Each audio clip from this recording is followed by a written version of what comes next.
Me, you, and us three go. Okay. This is nuts. So your mom dies. Why would you not call in the hallway? That's another thing is, people don't die in the hallway. Old people don't die in the hallway. You die in bed. They die in bed or in the bathroom, not in the hallway. And then he's in shock, and then he didn't call us. The first thing you think would happen, you'd call somebody. Be like, hey, my mom just died. So your mom dies, dude. You've been taking care of her for the last 20 years. What's your reaction gonna be, dude? Are you gonna be like, oh, damn, I'm tired of the hallway. Let me leave her there for over 24 hours and go run errands and go to her house and start rummaging through stuff. You're in there, dude. She's just decapitated all night. And then that's the other thing is, I thought here's another thing that's weird. We got called out for 14 friends for a gym. Like, imagine something happens. You're not well mentally. Your mom is, dude, nothing on this call makes any sense. It's so big. I thought she was straight up lying. Yeah. The deputies can't see anything of this from outside the house. There's no danger, but they're dead and suspicious. I wouldn't argue. Suspicious circumstances. I agree with John.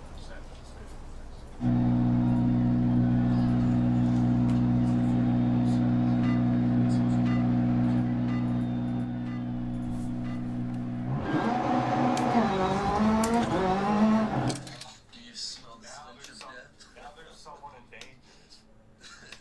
Sorry to smell the stench of death. Since they can't enter the residence without James's permission, one of the deputies still at the other scene speaks with him. Hey, James. So, Deputy Vela, I just have a question for you. Is it okay for us to go into your residence to check on your mom? Is it okay if we go into your residence? Is that okay? Yes, I have my dog here. The deputy reassures James that no one will take his dog. No, we're waiting for you. That's why we're waiting for you.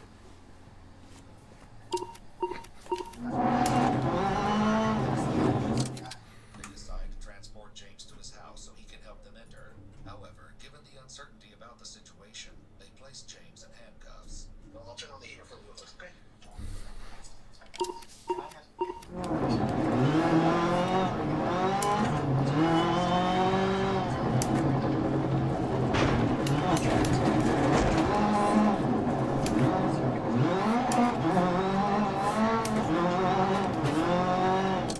First thing is, we'll need the dog taken somewhere. We'll bring the dog out.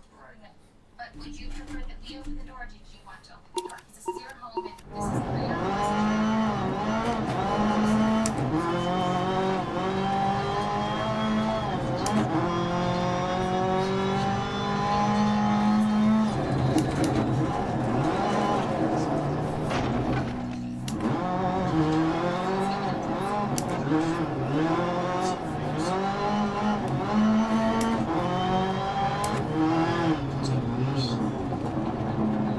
Guns blazing and everything. Oh.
less than enthused over the prospect of discussing what happened between him and his 83-year-old mother, Marion. The detective next asks the question likely on everyone's mind.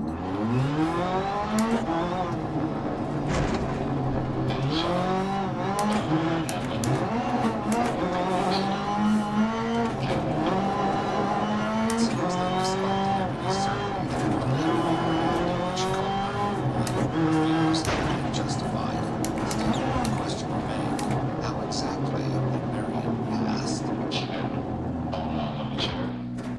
That chair that she found now. So I gotta put her back and put her back on the chair. Despite this claim, Marion's injuries couldn't have been caused by a fall. James states that it was around 11 a.m. on the 1st, over 2 days earlier, when he realized his mother had died as she sat in her walker in the hallway. He admits to leaving her sitting in that chair for around 15 hours before he noticed that she had passed. Wow. Instead of calling 911, James carried on with his day, heading to work and even sleeping in the house with his mother's corpse.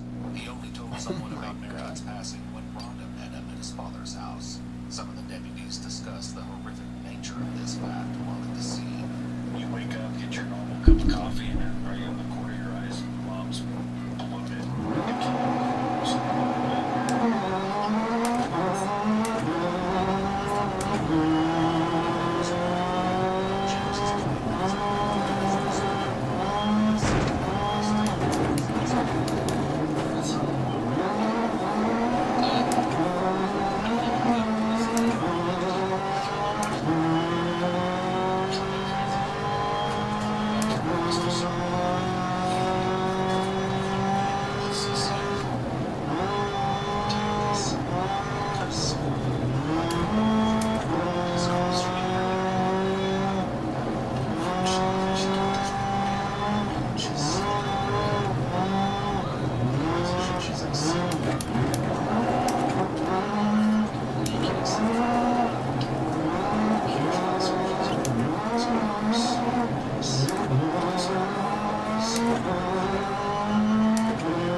was apparent to everyone who saw Marion's body.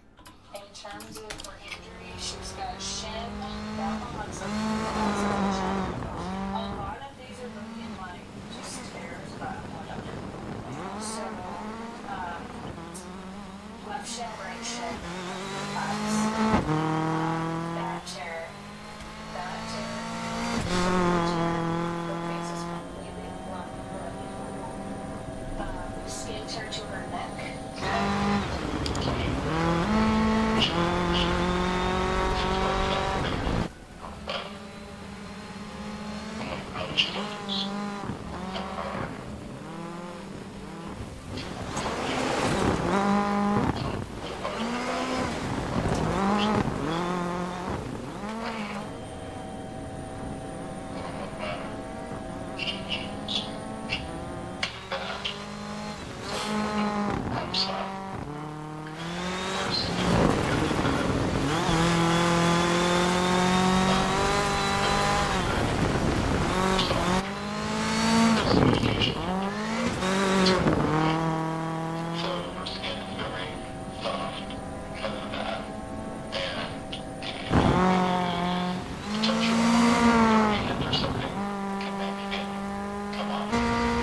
James is adamant that his wife fell. Evidence discovered alone may suggest that there's more to this story than James wants to admit. Looks right across from you. There's blood up there. Oh, okay. And then there's blood on this wall. Okay. Isn't that far finish? How long do you think? They told us a day and a half.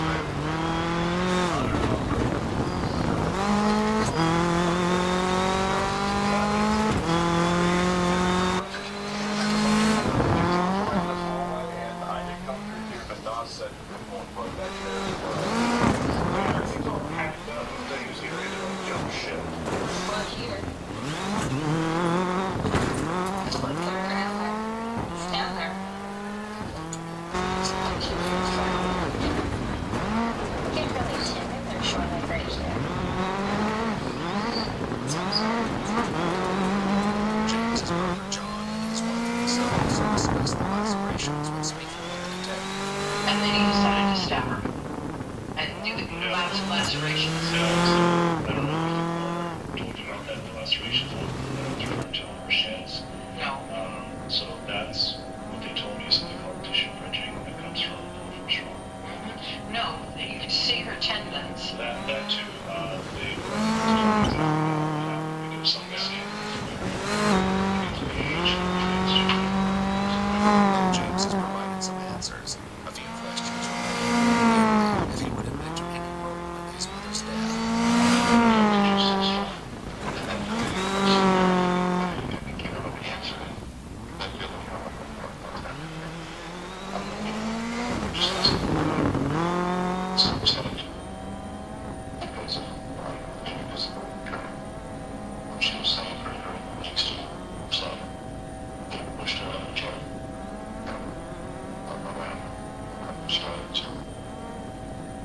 With this less than satisfactory answer, the detective leaves James alone. On his way out, he's sorry that he didn't kill his mother, and she died as a result of falling. John and Lisa share an alternate version of events. According to them, Rhonda allegedly told them that James initially made a concerning statement. He admitted it to her. She's his mom. How come? He said I hurt my mom. Okay, he said it to her. He said it to her. And she said he then... It's unclear whether or not this claim is true, but regardless, the detective returns to James's interrogation room in order to gather final evidence.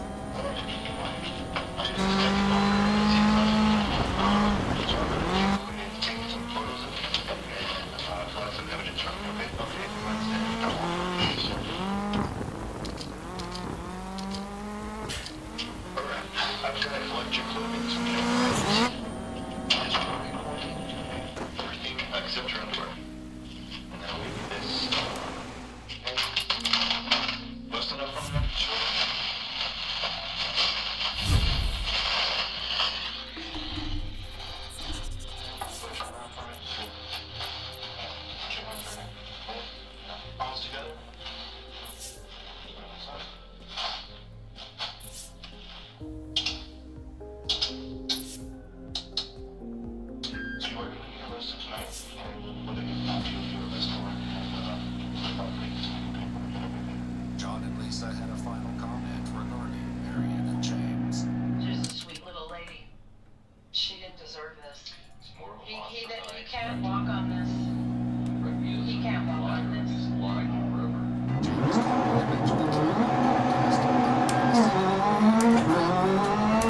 unthinkable things can become reality. How quickly things can derail. And what can seem as like selfish, it's just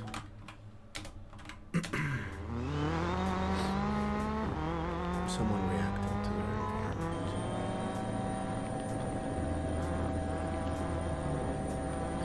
It's like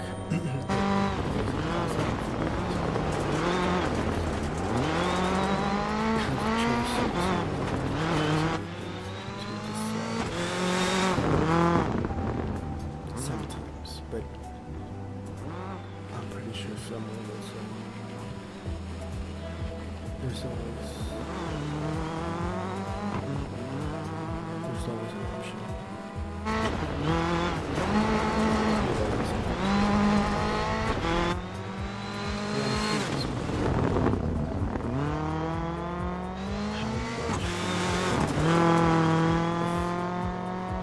It's not accurate. It's not.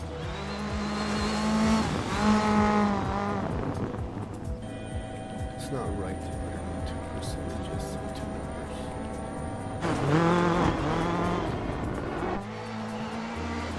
Under certain conditions,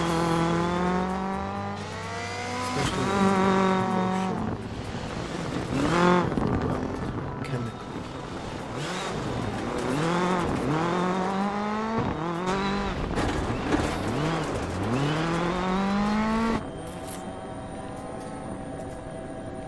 Like, could you imagine?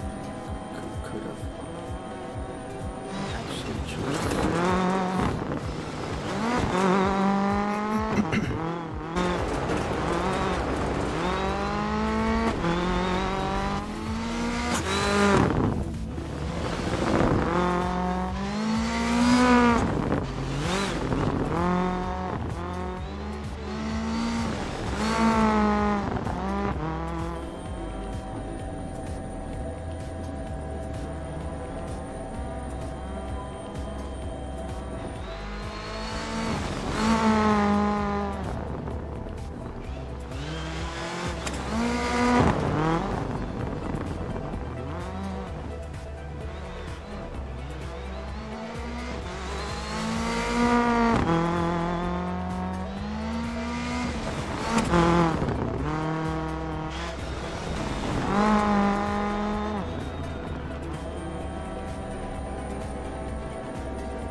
I think I know what I'm gonna do. I think I know.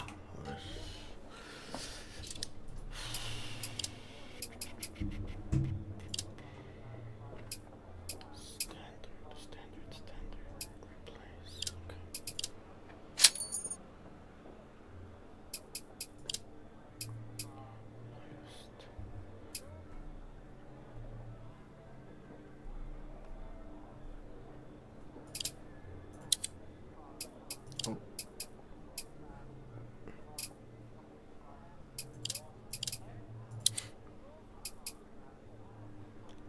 This is the last one. No. 1, 2, 3, 4. 12. And then there's not gonna be any flag for. Okay.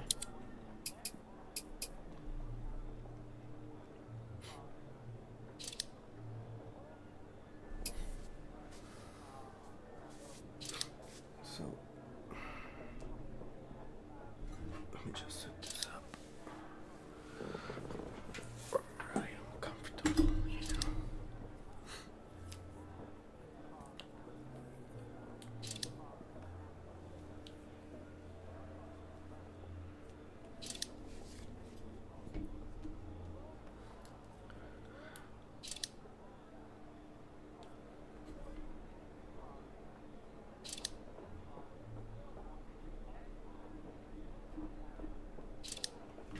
Ow, ow, ow, ow.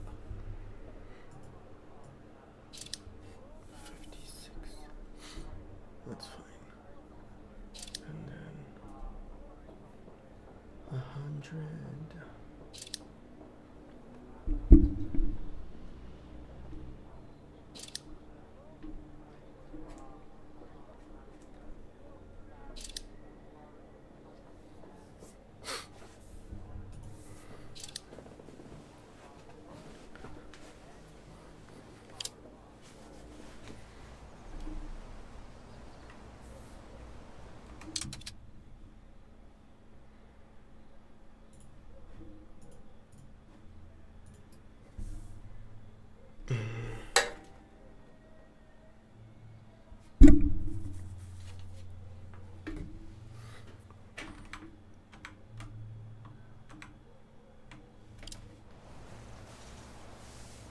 Right.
billions of people on this planet who will live their entire lives without ever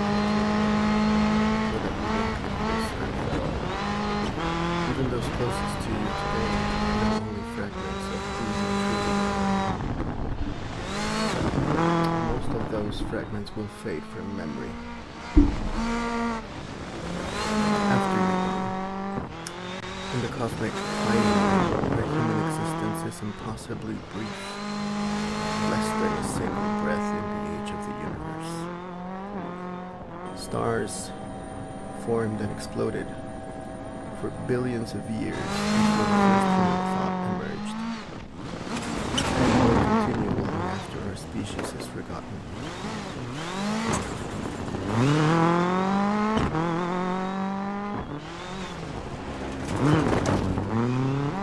Our most pressing concerns, the worries, this is a clear example, will not ever register, even as footnotes in history. Most of what consumes your thoughts and energy today will be completely forgotten within a single century, erased like writing in sand.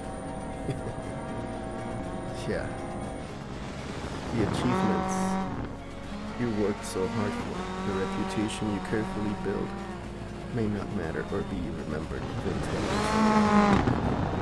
Your greatest anxieties, your deepest dreams, and your daily struggles will fade as the tide of time inevitably washes over them, leaving no trace. We are, in essence, temporary arrangements of atoms, experiencing consciousness for a brief moment, pretending to be permanent beings of lasting importance. And there's no getting around that. But I mean, what did you expect, right?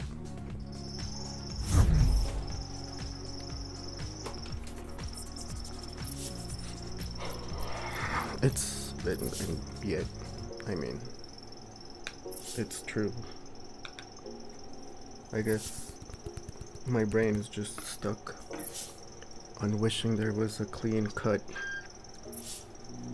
permanent answer, an eternal meaning to it all.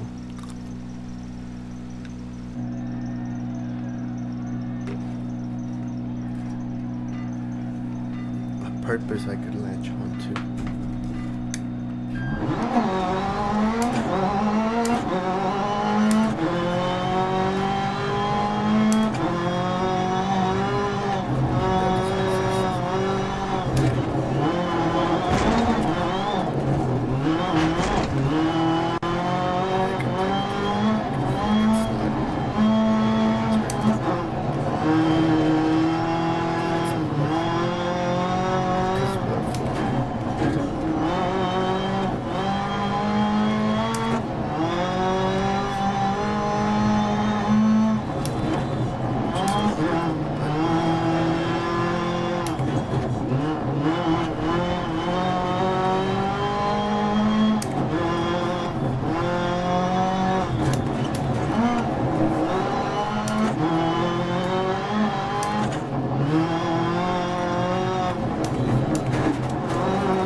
to break this pattern, as opposed to if I get up from my ass.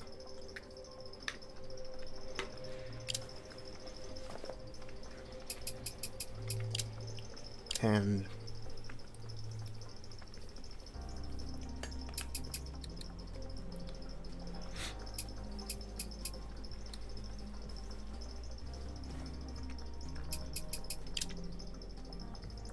start within probably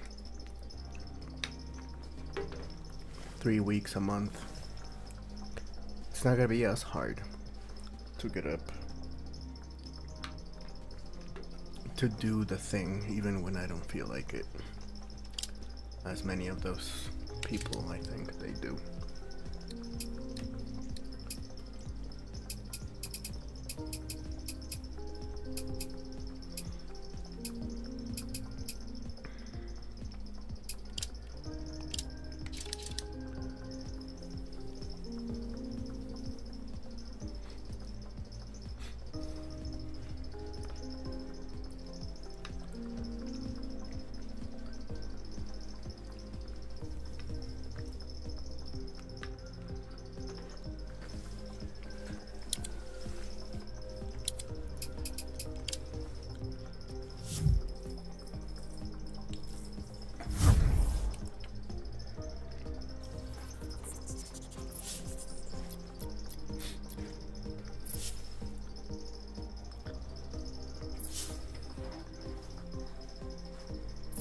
So what about it?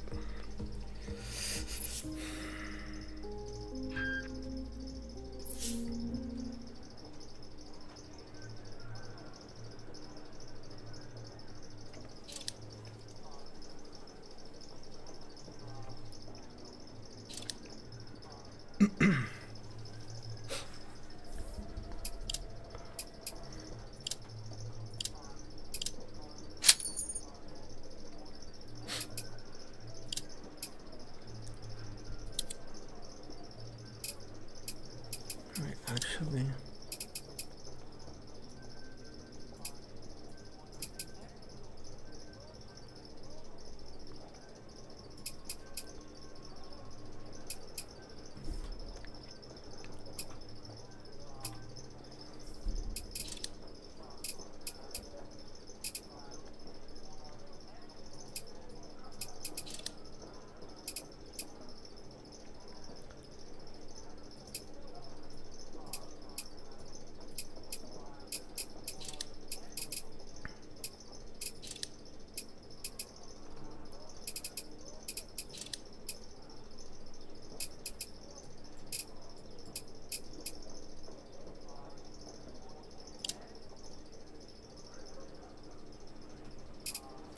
okay. So let's see about this one. The silent suffering.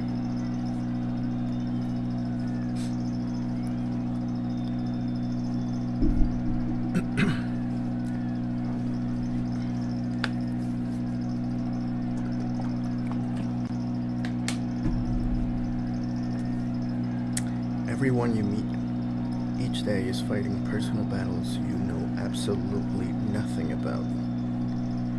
Carrying burdens invisible to your ears and eyes. Behind casual smiles and everyday conversations lie pains too deep to express in regular social interactions. The colleague who seems irritable might be going through a divorce that tears at them every moment they're alone. The cheerful barista might return home to care for a parent with dementia, exhausted beyond words. Many people endure their greatest life struggles completely alone, never telling another soul about their burden, because they see no point in sharing what cannot be fixed. Yeah. They carry these weights silently through their days, fearing judgment or believing no one would truly understand their situation. Some adults carry childhood wounds that have shaped their entire personality and life choices without ever speaking of them to anyone, not even therapists or partners. I can believe that too. These early experiences created patterns that determine how they love, work, and connect with others throughout their entire lives. The person who seems most put together in your social circle might be falling apart inside when they return home to empty rooms or difficult relationships. Their carefully constructed exterior hides a reality they cannot share without breaking the social contract of pleasant interaction. We all build and maintain careful masks to hide our deepest vulnerabilities, showing different faces to different people throughout our days. These masks become so familiar over time that we sometimes forget what lies beneath them, losing touch with our authentic selves. When someone suddenly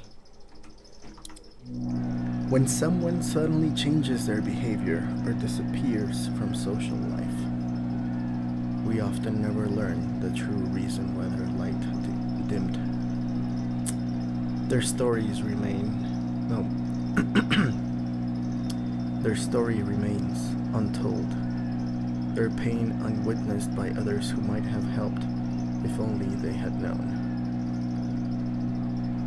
Oof. Yeah. I mean, wow.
Yeah.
Did it finish? There's one more.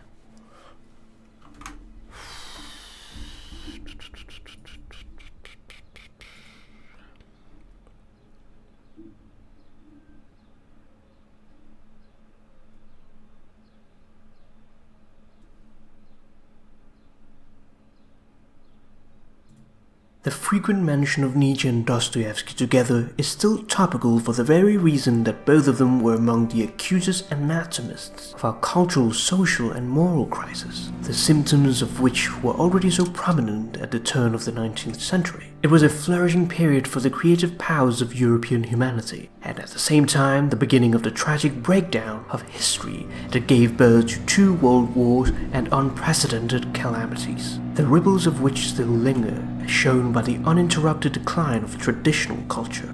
This gave way to fundamental questions such as the problem of man, his essence, the meaning of his existence, and the problem of man's relations with society and the world. Both Dostoevsky and Nietzsche's writing may have been conditioned also by their own bad health. Dostoevsky suffered from episodes of epilepsy, while Nietzsche had to fight a long and painful illness, which ended up in a progressive paralysis and a complete mental collapse during the last 11 years of his life. Yet their very ailments fostered in a way their psychological insight, as well as their belief in the value of extraordinary states of mind and body. Both had strikingly similar themes. Both were haunted by central questions surrounding the human existence, especially ones concerning God. They were both keen questioners and doubters. Both were underworld minds, unable to come to terms either with other people or with the conditions they saw around them, and both of them desperately wanted to create truth. It is almost sure that Dostoevsky, who died in 1881, had never even heard the name of Nietzsche.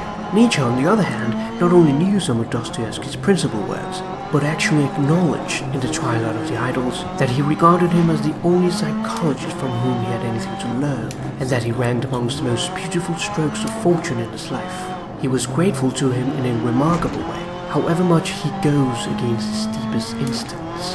In 19th century Russia, nihilism became prevalent, espousing for the end of belief in religion and God. At this time, Nietzsche famously wrote that God is dead, not a celebratory but a tragic statement. However, he believed that men could do without religion and create new values, rising up to the figure of the Übermensch. Thus man becomes God. This is most popularly expressed in Thus Spoke Zarathustra, where Zarathustra, overflowing with wisdom, descends from his mountain retreat in search of followers. "I love man," he declares to an old hermit whom he encounters in the woods. But the hermit, who had gone into the forest in disillusionment because he had once loved man all too much, replies, "Now I love God. Man I love not. Man is for me too imperfect a thing. Love of man would kill me." And he advises Zarathustra not to bring men gifts, but rather to take part of the load. When the old man went away, Zarathustra spoke thus to his heart. Could it be possible? This old saint has not yet heard in his forest that God is dead. Zarathustra wishes to distribute the overflowing honey of his wisdom, which he gathered staying in solitude for a decade. He goes to the marketplace in town and preaches that man is a rope tied between beast and overman, a rope over an abyss. What is great in man is that he is a bridge and not an end. A core idea of Nietzsche is that man is an overture and a going under, and that man remain faithful to earth, identifying himself as a polluted stream that must be overcome, avoiding the temptation of the banal existence of the so-called last man. But the people on the square remain dumb to Zarathustra's pleas and laugh. They are not the ears for his words. Nietzsche created the concept of the Übermensch, whose antithesis is the last man. A mediocre animal without dignity and comfortably surrounded by the herd, who despises everything the Übermensch has to say. It is the pinnacle of self-overcoming, to rise above the human norm and above all difficulties, embracing whatever life throws at you. However, Dostoevsky saw this new atheist movement as incredibly dangerous. It laid the seeds for the character of Raskolnikov with his own Superman beliefs, presented in his wonderful, thrilling and enthralling book Crime and Punishment, which remains the single most widely known Russian novel, as well as one of the greatest works in world literature. It focuses on the mental anguish and moral dilemmas of Raskolnikov, an impoverished law student in St. Petersburg unable to pay for his studies. He can be viewed as a materialistic rationalist, an oddity at the time and taken by the idea that God was dead. Dostoevsky wanted to set up a character who had every reason to commit murder, philosophically, practically and ethically. It starts off early with Raskolnikov formulating a plan to kill an evil and wealthy person. After eavesdropping on a conversation in which a student claimed that the world would be better off if that person were dead, and the money were given to someone who needed it more. It is a book disguised as a murder mystery that delves deeply into the psychology and the mind of what a murder can be. What is fascinating about Dostoevsky is his ability to make the opposite of his beliefs, the antithesis of what he believed, the strongest views possible. The book is focused on Raskolnikov's moral dilemma between good and evil. He distinguishes between ordinary and extraordinary people, such as Napoleon, which Nietzsche also highly admired, and considered him, among others, as people to look up to in order to get closer to the ideal man, the Übermensch.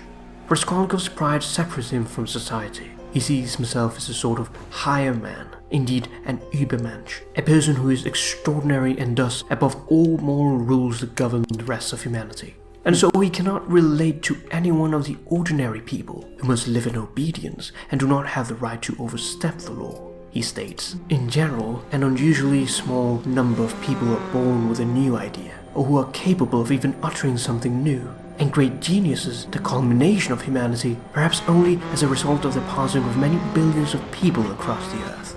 Thus he considers himself one of them, and in view of unfortunate worldly circumstances and the advancement of mankind in some way, he steps over the obstacles of murder and robbery. However, things did not go as planned.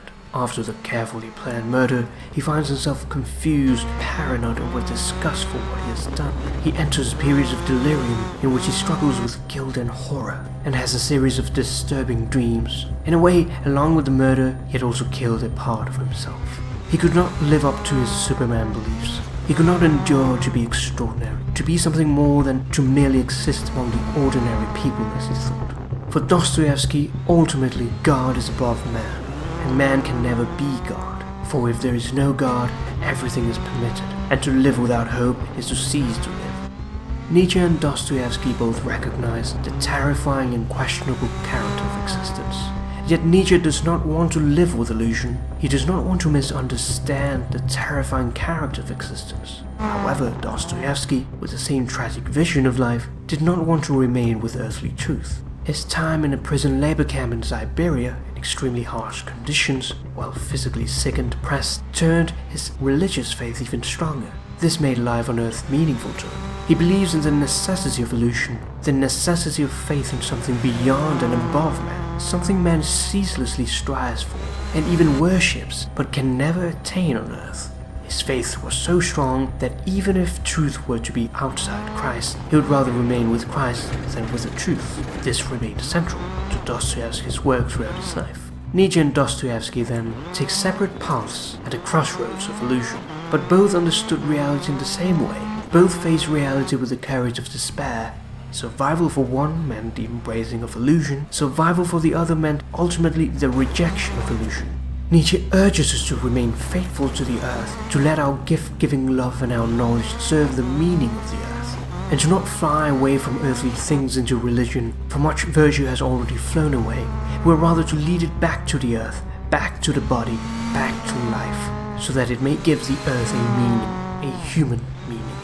Nietzsche and Dostoevsky were artists with a tragic view of human existence. They were despairing creatures who, unable to reconcile themselves to the face of the world as they saw it, were similarly unable to renounce their high idealism. An idealism which expressed itself, however, in radically different approaches to the place of illusion in human existence. Dostoevsky's view of man striving toward an unattainable ideal was in the end more realistic than Nietzsche's demands upon man and human nature.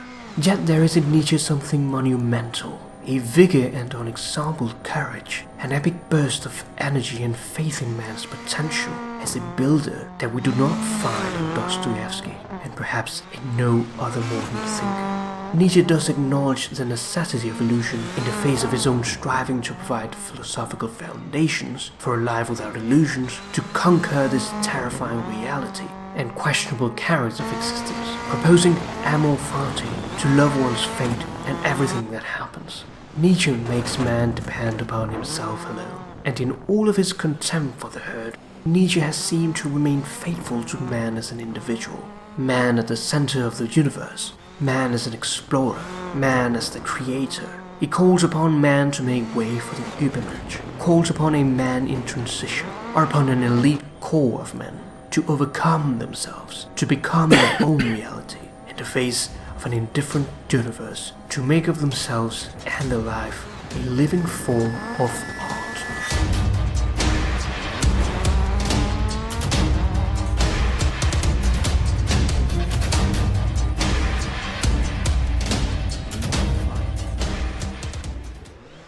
Kierkegaard and Nietzsche provided the basic foundations of 19th century existentialism. It is a philosophy that emphasizes the existence of the individual as a free and responsible agent, determining their own development. We all suffer and enjoy the same condition, the human condition, and have done so since time immemorial. Kierkegaard is commonly regarded as the father of existentialism. Nietzsche and Kierkegaard had very strong religious upbringings, and both of them studied theology and philosophy, planning to work in the church as a minister and a pastor, respectively, but ultimately changed their minds. Nietzsche was convinced that people created God, and not the other way around. At the age of 20, he wrote to his sister Elizabeth, who was deeply religious, a letter regarding his loss of faith. Hence the ways of men part. if you wish to strive for peace of soul and pleasure, then believe. If you wish to be a devotee of truth, then inquire. Kierkegaard, on the other hand, wanted to follow his father's footsteps and become a pastor. However, his hatred of Christendom, which was represented by the Danish established church, didn't help him with becoming one.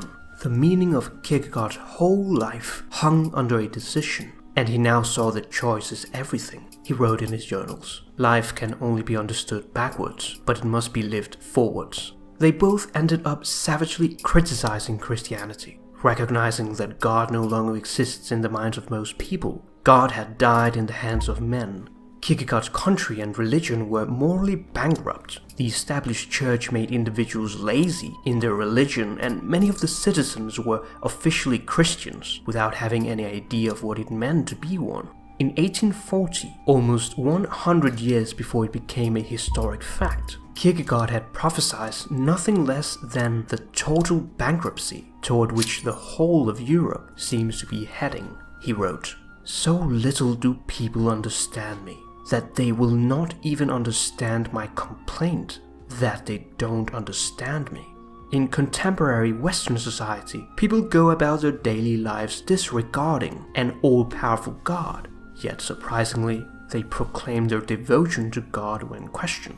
In other words, people live falsely religious lives. He hated the crowd and the social scene. When religion is integrated into society, the social scene becomes the religious scene. For that reason, religion had died. All extraordinary men who had previously lived had aimed at spreading Christianity. His task was to put a halt to a lying diffusion of Christianity. For him, Christianity, which wants every man to be an individual, has been transformed by human bungling into precisely the opposite. He wrote in his journals, "My task is so new that in the 1800 years of Christianity,